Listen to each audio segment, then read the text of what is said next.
YESCARTA is indicated for the treatment of adult patients with relapsed or refractory large B-cell lymphoma after 2 or more lines of systemic therapy, including diffuse large B-cell lymphoma, also called DLBCL, not otherwise specified, primary mediastinal large B-cell lymphoma, high-grade B-cell lymphoma, and DLBCL arising from follicular lymphoma.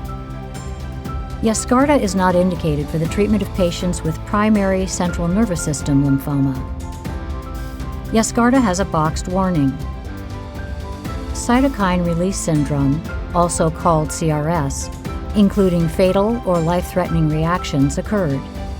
Do not administer YESCARTA to patients with active infection or inflammatory disorders. Treat severe or life-threatening CRS with tocilizumab or tocilizumab and corticosteroids. Neurologic toxicities, including fatal or life-threatening reactions, occurred in patients receiving YESCARTA, including concurrently with CRS or after CRS resolution. Monitor for neurologic toxicities and provide supportive care and/or corticosteroids as needed. YESCARTA is available only through a restricted program under a risk evaluation and mitigation strategy called the YESCARTA and Tecartus REMS program. Please see additional important safety information later in this video. In CAR T therapy, a patient's own T cells are genetically modified to express a chimeric antigen receptor, known as a CAR, designed to recognize and bind to a target antigen. This allows CAR T cells to identify and attack target cells. Upon binding to the target antigen, CAR T cells become activated and release inflammatory cytokines and chemokines, which can lead to the elimination of target cells. YESCARTA uses an anti-CD19 domain to target and bind to CD19 on the surface of healthy and cancerous B cells. Following antigen binding, the CD28 costimulatory domain works with the CD3 zeta activation domain to enhance activation and proliferation of CAR T cells. This sequence leads to the elimination of CD19-expressing cells. CRS, including fatal or life-threatening reactions, occurred. CRS occurred in 88% of all patients with non-Hodgkin lymphoma, also called NHL, including grade 3 or higher in 10%. CRS occurred in 94% of patients with large B-cell lymphoma, also called LBCL, including grade 3 or higher in 13%. Among patients with LBCL who died after receiving YESCARTA, 4 had ongoing CRS events at the time of death. The median time to onset of CRS was 2 days, and median duration was 7 days for patients with LBCL. CRS occurred in 84% of patients with indolent non-Hodgkin lymphoma, also called INHL, including grade 3 or higher in 8%. Among patients with INHL who died after receiving YESCARTA, 1 patient had an ongoing CRS event at the time of death. The median time to onset of CRS was 4 days, and median duration was 6 days for patients with INHL. Key manifestations occurring in 10% or higher of all patients combined included fever, hypotension, tachycardia, hypoxia, chills, and headache. Serious events that may be associated with CRS include cardiac arrhythmias, including atrial fibrillation and ventricular tachycardia, cardiac arrest, cardiac failure, renal insufficiency, capillary leak syndrome, hypotension, hypoxia, multi-organ failure, and hemophagocytic lymphohistiocytosis macrophage activation syndrome. Ensure that 2 doses of tocilizumab are available prior to YESCARTA infusion. In a subsequent cohort of LBCL patients, tocilizumab and/or corticosteroids were administered for ongoing grade 1 events. CRS occurred in 93% of these patients, and 2% had grade 3 CRS, with no patients experiencing a grade 4 or 5 event. The median time to onset of CRS was 2 days, and the median duration of CRS was 7 days. Key manifestations occurring in higher than 5% of patients included pyrexia, hypotension, chills, headache, nausea, tachycardia, C-reactive protein increased, fatigue, hypoxia, and vomiting. Ensure that 2 doses of tocilizumab are available prior to YESCARTA infusion. Following infusion, monitor patients for signs and symptoms of CRS at least daily for 7 days at the certified healthcare facility and for 4 weeks thereafter. Counsel patients to seek immediate medical attention should signs or symptoms of CRS occur at any time. At the first sign of CRS, institute treatment with supportive care, tocilizumab, or tocilizumab and corticosteroids as indicated. Neurologic toxicities that were fatal or life-threatening occurred. Neurologic toxicities occurred in 81% of all patients with NHL receiving YESCARTA, including grade 3 or higher in 26%. Neurologic toxicities occurred in 87% of patients with LBCL, including grade 3 or higher in 31%. The median time to onset was 4 days, and the median duration was 17 days for patients with LBCL. Neurologic toxicities occurred in 77% of patients with INHL, including grade 3 or higher in 21%.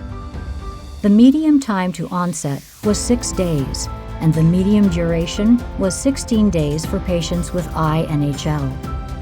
98% of all neurologic toxicities in patients with LBCL and 99% of all neurologic toxicities in patients with INHL occurred within the first 8 weeks of infusion. Neurologic toxicities occurred within the first 7 days of infusion for 89% of affected patients with LBCL and 74% of affected patients with INHL. The most common neurologic toxicities, occurring 10% or higher of all patients combined, included encephalopathy, headache, tremor, dizziness, delirium, aphasia, and insomnia. Prolonged encephalopathy, lasting up to 173 days, was noted. Serious events, including leukoencephalopathy and seizures, as well as fatal and serious cases of cerebral edema, have occurred. In a subsequent cohort of LBCL patients who received corticosteroids at the onset of grade 1 toxicities, neurologic toxicities occurred in 78% of these patients, and 20% had grade 3 neurologic toxicities, with no patients experiencing a grade 4 or 5 event. The median time to onset of neurologic toxicities was 6 days, with a median duration of 8 days. The most common neurologic toxicities were consistent with the overall LBCL population treated with YESCARTA. Following YESCARTA infusion, monitor patients for signs and symptoms of neurologic toxicities at least daily for 7 days at the certified healthcare facility and for 4 weeks thereafter, and treat promptly. The YESCARTA and Tecartus REMS program requires that healthcare facilities that dispense and administer YESCARTA must be enrolled and comply with the REMS requirements and must have on site immediate access to a minimum of 2 doses of tocilizumab for each patient for infusion within 2 hours after YESCARTA infusion if needed for treatment of CRS. Allergic reactions, including serious hypersensitivity reactions or anaphylaxis, may occur with the infusion of YESCARTA. Severe or life-threatening infections occurred. Infections occurred in 47% of all patients with NHL, with 19% grade 3 or higher. Grade 3 or higher infections with an unspecified pathogen occurred in 15%, bacterial infections in 5%, viral infections in 2%, and fungal infections in 1%. YESCARTA should not be administered to patients with clinically significant active systemic infections. Monitor patients for signs and symptoms of infection before and after infusion and treat appropriately. Administer prophylactic antimicrobials according to local guidelines. Febrile neutropenia was observed in 40% of all patients with NHL and may be concurrent with CRS. In the event of febrile neutropenia, evaluate for infection and manage with broad-spectrum antibiotics, fluids, and other supportive care as medically indicated.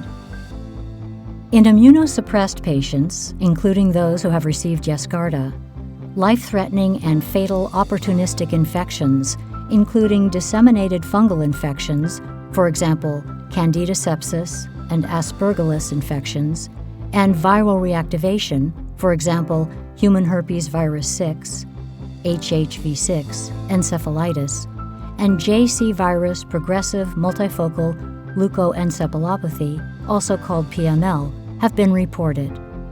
The possibility of HHV6 encephalitis and PML should be considered in immunosuppressed patients with neurologic events, and appropriate diagnostic evaluations should be performed. Hepatitis B virus, also called HBV, reactivation, in some cases resulting in fulminant hepatitis, hepatic failure, and death, can occur in patients treated with drugs directed against B cells. Perform screening for HBV, HCV, and HIV in accordance with clinical guidelines before collection of cells for manufacturing. Patients may exhibit cytopenias for several weeks following lymphodepleting chemotherapy and YESCARTA infusion. Grade 3 or higher cytopenias, not resolved by day 30, occurred in 30% of all patients with NHL and included neutropenia, thrombocytopenia, and anemia. Monitor blood counts after infusion. Hypogammaglobulinemia and B-cell aplasia can occur. Hypogammaglobulinemia occurred in 17% of all patients with NHL. Monitor immunoglobulin levels after treatment and manage using infection precautions, antibiotic prophylaxis, and immunoglobulin replacement. The safety of immunization with live viral vaccines during or following YESCARTA treatment has not been studied. Vaccination with live virus vaccines is not recommended for at least 6 weeks prior to the start of lymphodepleting chemotherapy, during YESCARTA treatment, and until immune recovery following treatment. Secondary malignancies may develop. Monitor lifelong for secondary malignancies. In the event that one occurs, contact KITE. Advise patients to refrain from driving and engaging in hazardous occupations or activities, such as operating heavy or potentially dangerous machinery, for 8 weeks following infusion.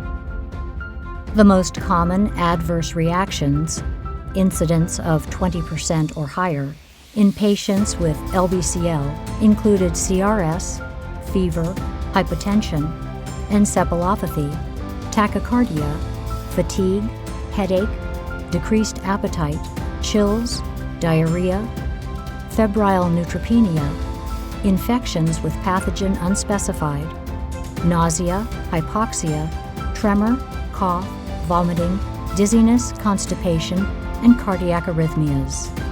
Please see accompanying full prescribing information, including boxed warning and medication guide,